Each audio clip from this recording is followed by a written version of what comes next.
Muy buenos días. Muchas gracias por la invitación a este congreso. Bueno, vamos a salir un poco del área del intestino y del hígado. Nos vamos a resecciones de estómago, con esto de la cirugía bariátrica.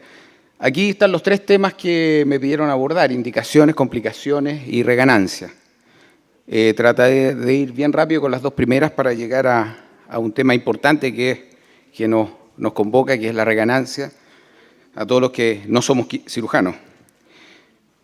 ¿Por qué la cirugía bariátrica? Ya hace tiempo se viene diciendo que es un procedimiento que presenta las mejores tasas de resultados en un grupo seleccionado de pacientes que son los obesos severos y mórbidos.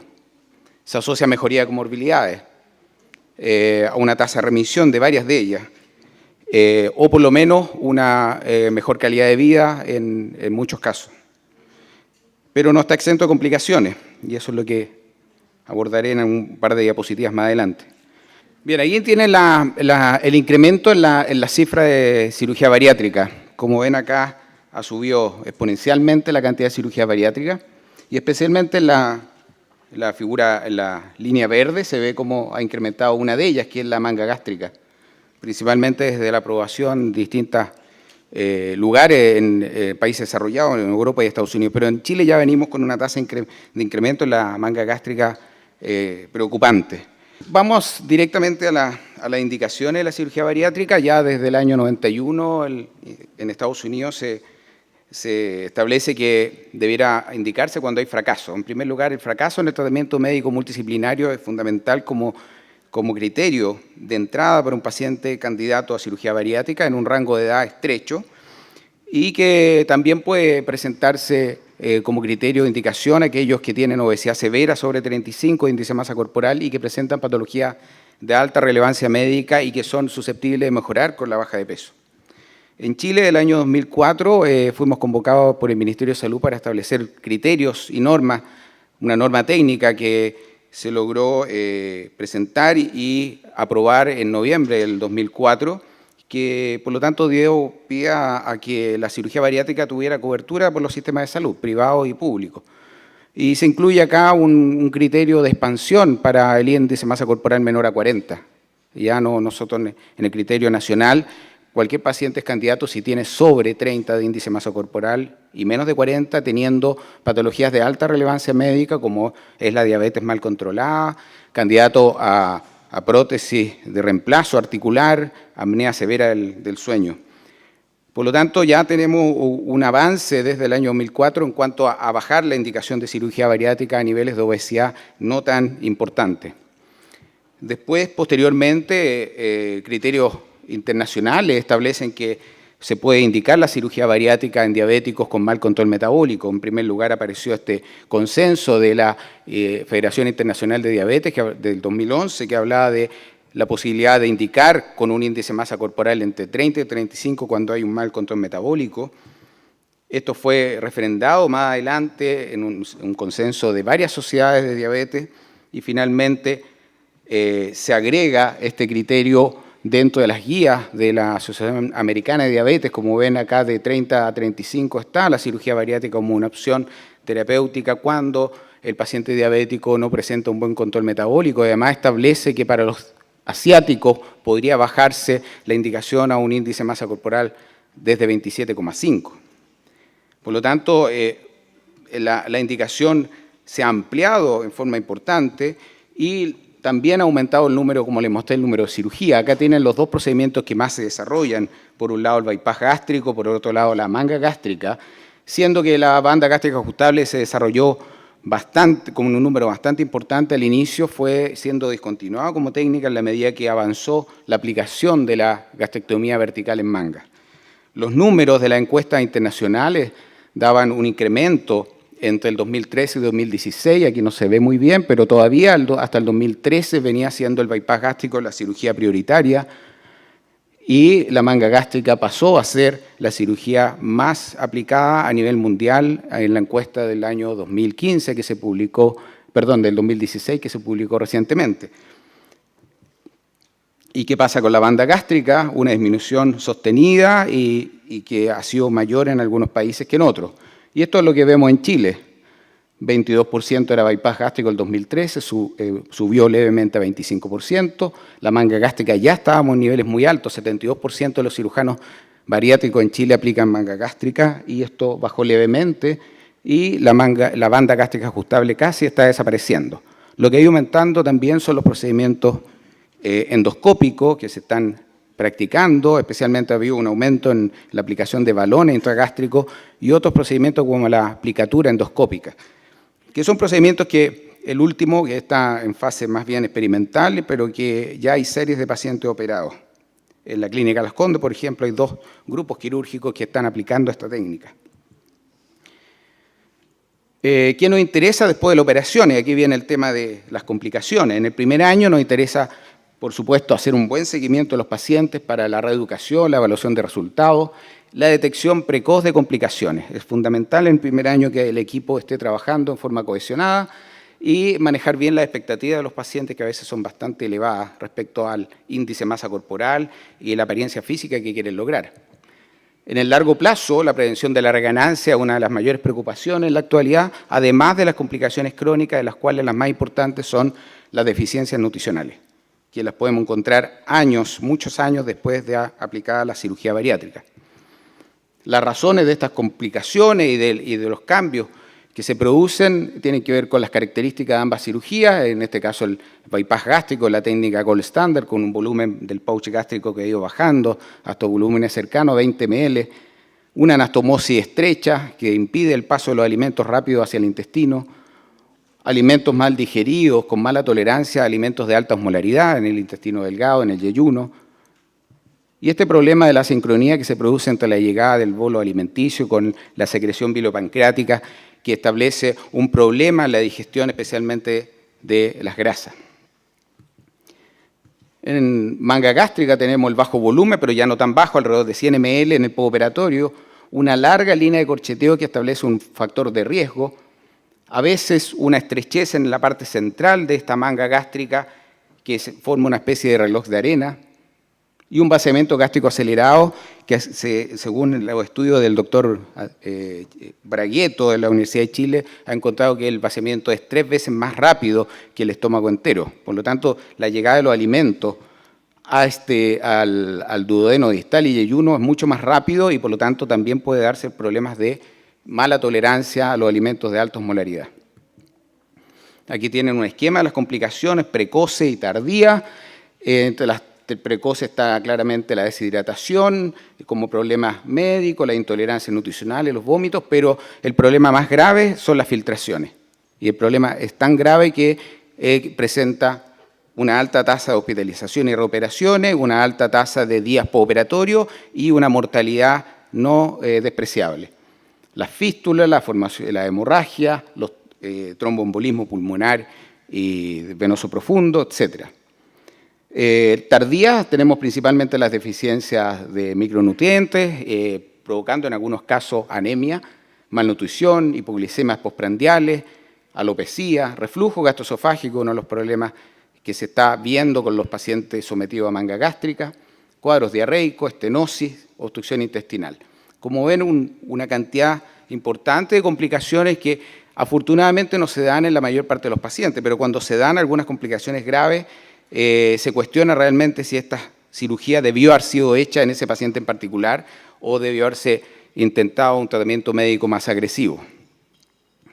En esta publicación del JAMA del año 2014 se hace un metaanálisis de las distintas tasas de complicaciones y de mortalidad. Aquí tenemos las mortalidades que son bastante bajas, son del orden de 0,3 a 0,8% en general y no hay mucha variación de acuerdo a la técnica quirúrgica. Al lado izquierdo tienen la manga gástrica, no, el bypass gástrico y acá la manga gástrica. Después las tasas de reoperaciones y de complicaciones postoperatorias que son bajas, pero que son mayores en bypass gástrico que en manga. Eso está reconocido, el bypass gástrico presenta una tasa de complicaciones más alta que la manga gástrica, pero lo que dicen los autores recientemente es que las complicaciones más graves quirúrgicas se dan en la gastrectomía vertical en manga y no así en el bypass gástrico. En esta publicación reciente del año pasado se establece las desventajas de un bypass gástrico, en que se dice que presentan más complicaciones nutricionales, que puede tener más estadía postoperatoria, etcétera, pero de la manga gástrica se dicen dos cosas serias. Una, que puede tener una complicación grave, que puede significar una alta mortalidad en alguna serie, que es la filtración, y lo otro es la aparición del reflujo gastroesofágico, que es una tasa de aparición que puede ser tardía, después del año, después de varios años. Hay un estudio reciente del doctor Braguieto y doctor Chen del Hospital Clínico de la Universidad de Chile, en que ven una tasa de aparición de reflujo gastroesofágico de nuevo, como ven, de más del 20%. Pacientes que no tenían reflujo, que fueron estudiados, descartados, y que apareció este cuadro después del seguimiento de 1 año y de 3 años, y bajó la prevalencia de esto gracias a que los pacientes se convirtieron a bypass gástrico o se trataron adecuadamente este reflujo. Por lo tanto, ahí hay un problema de la manga, que es casi específico de la manga gástrica. Problemas nutricionales hay varios a saber, entre ellos las deficiencias de vitaminas y minerales, calcio, fósforo, hierro, cobre, vitamina B12, pérdida de masa muscular, que en algunos casos puede ser exagerada llegando a la sarcopenia, es algo que nosotros estamos estudiando en la serie de pacientes operados en la Universidad de Chile. La osteoporosis y la osteopenia, otro riesgo que tenemos que considerar. La desnutrición calórico-proteica o proteico-visceral no la vemos en nuestra práctica con las cirugías que se desarrollan actualmente. En otros países se ve, dado que hacen muchas cirugías malabsortivas. El síndrome de dumping y la hipoglicemia postprandiales, que pueden darse en ambas técnicas, más frecuentemente con bypass gástrico, y las causas son variadas, como ven, la intolerancia alimentaria, la baja ingesta de alimentos, la disminución de factores como el factor intrínseco, la acidez gástrica, la exclusión del paso de los alimentos por el duodeno y ayuno proximal, la mala absorción de nutrientes. En cuanto a deficiencias, se ve en las series que comparan bypass gástrico con manga que las deficiencias son más altas, especialmente en vitamina D12 en bypass gástrico que en manga, y lo mismo se ve con vitamina D y con la frecuencia de hiperparatiroidismo secundario. Por lo tanto, bypass gástrico ya sabemos que es una técnica que genera más riesgo de complicaciones, pero no es que la manga esté exenta de complicaciones. En esta publicación del año 2012 de nuestro grupo, vemos que en la columna azul está el bypass gástrico para la deficiencia, en este caso de zinc, y manga gástrica también presenta deficiencia de zinc, aunque en menor proporción que el bypass gástrico después del año y hasta los 2 años.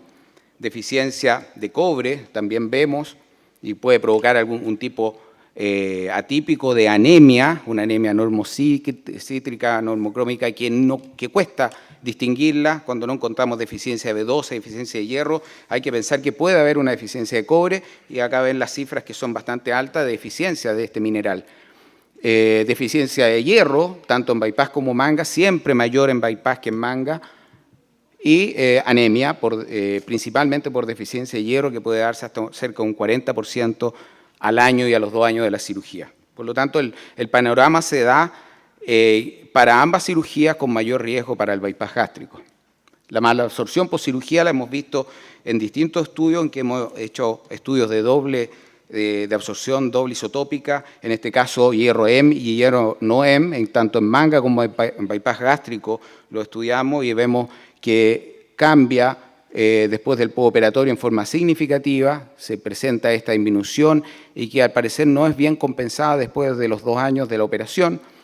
Deficiencia de zinc también hemos estudiado, vemos cómo disminuye, en este caso solamente una serie de bypass gástrico en que está disminuido, está pendiente la publicación de los estudios de manga gástrica, que también vemos que hay disminución de absorción de este mineral y disminución de absorción de calcio, un estudio publicado recientemente en agosto de este año en que demostramos disminución significativa de la absorción de calcio tanto en bypass gástrico como en manga, y algo que puede darse a largo plazo porque el estudio es hasta 2 años y vemos que no hay ningún tipo de compensación entre la absorción entre el año y el segundo año postoperatorio. Cambio, la densidad mineralósea, también se ha visto estudios de series de pacientes. Aquí tenemos qué pasa a nivel de columna y qué es lo que pasa a nivel de cadera, siempre mayor en bypass gástrico que en manga, pero en manga gástrica aquí en esta serie del año 2014. Recién estaban apareciendo los primeros estudios. De hecho, esta evaluación que nosotros hicimos hasta 2 años, en que encontramos tanto en manga como en bypass, la manga está la figura superior y el bypass gástrico en la figura inferior, una reducción de la densidad mineral ósea principalmente durante el primer año, y en bypass gástrico sigue bajando la densidad mineral ósea hacia el segundo año. Por lo tanto, hay cambios significativos que podrían aumentar el riesgo de fractura en nuestra población y el riesgo de aparición de osteopenia y osteoporosis. Y finalmente la reganancia de peso, que es un tema que es muy preocupante, que hay resultados disímiles de acuerdo a las distintas publicaciones, principalmente porque no están muy establecidos los criterios, cómo definir la reganancia de peso, y que hay que distinguir en primer lugar lo que es de fracaso primario, que aquellos que no logran nunca un éxito en la postcirugía bariátrica, que no logran bajar al menos un 50% del exceso de peso o que nunca lograron un índice de masa corporal menor a 30. Y después el fracaso secundario, que hay aquellos pacientes exitosos que comenzaron a reganar peso, y ahí las cifras cambian de entre 10 y 80% de acuerdo a la definición usada. Y aquí hay series, por ejemplo, series nacionales, que un aumento mayor a 10 kilos en el 39,5% de pacientes, una publicación de Bragueto, pacientes con manga gástrica.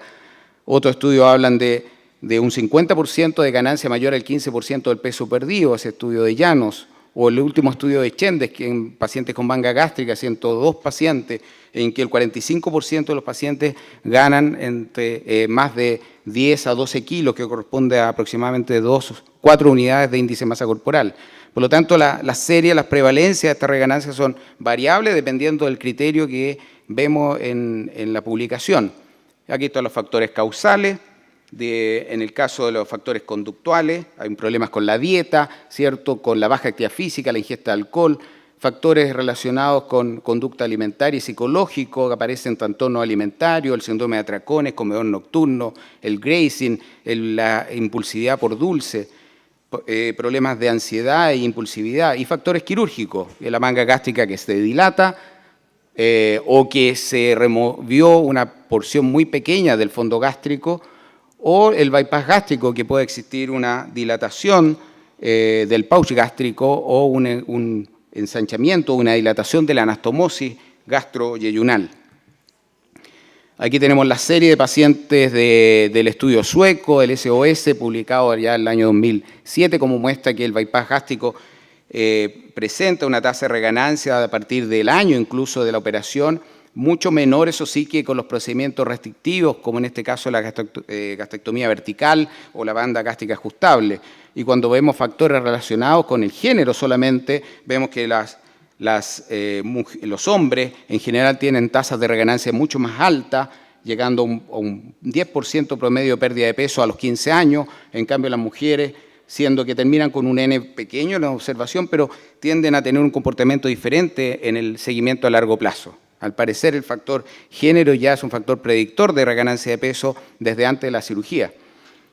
Acá tenemos una serie de pacientes operados, reclutados en el IPSO europeo, una base de datos importante, y ven claramente que con bypass gástrico la línea azul se mantiene el resultado después del tercer año, manga gástrica en línea verde, caen los resultados después del tercer año y se produce que solamente una pérdida del 23% del exceso de peso a largo plazo. Por lo tanto, una importante reganancia de peso. Este es el estudio que les mencionaba de Bragueto, donde muestra que claramente el índice de masa corporal preoperatorio es un predictor importante de la reganancia. Los pacientes con índice de masa corporal sobre 40 y sobre 50 son los que presentan mayores tasas de reganancia de peso, más del 50% en promedio de reganancia de peso en estos grupos, por lo cual no sería una buena indicación para pacientes con IMC mayor a 40, una manga gástrica.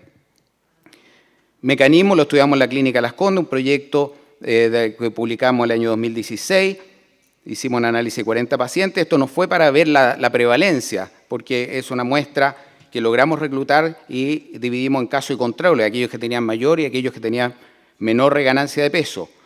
Fíjense que en el seguimiento, a más de 2 años, se encontró que en promedio la reganancia era de 25% del peso perdido. Si bajaban 10 kilos, ganaban en promedio 2,5 kilos. Obviamente los pacientes en promedio perdían más que 10 kilos. Y pacientes que ganaron un 129%. Doctor, o sea le queda un minuto. Pesaban más de lo que pesaban antes de la operación. Aquí tenemos los resultados, no encontramos ninguna diferencia significativa en ningún parámetro, ingesta de alcohol, ingesta de dulce, calorías, proteínas, nada. Ni siquiera encontramos diferencia en el gasto energético, tampoco en escala de actividad física. Solamente una tendencia a mayor ingesta de grasa en los pacientes con mayor ganancia de peso. Y sí encontramos una relación significativa entre el volumen gástrico, medimos volumen por método radiológico, y a mayor volumen gástrico, mayor tasa de reganancia de peso después de los 2 años de la cirugía. Las conclusiones: que la cirugía bariátrica se indica en obesidad y mórbida y en obesidad severa asociada a comorbilidades. La técnica quirúrgica considerada como el gold standard es el bypass gástrico, siendo desplazada progresivamente, como vieron, a nivel mundial y en Chile ya hace mucho tiempo, desplazado por la manga gástrica. Y es fundamental el seguimiento a largo plazo, revisando tanto la pérdida de peso como las complicaciones, las tasas de reoperaciones, la reaparición de enfermedades asociadas, que es otro tema importante, y la calidad de vida de los pacientes. Más temas de nutrición clínica a los que les interese esta área, tanto en obesidad, síndrome metabólico como soporte nutricional. Tendremos en abril del próximo año en Viña del Mar un congreso de nutrición clínica y va a ser congreso de la región sur también de la Federación Latinoamericana. Muchas gracias.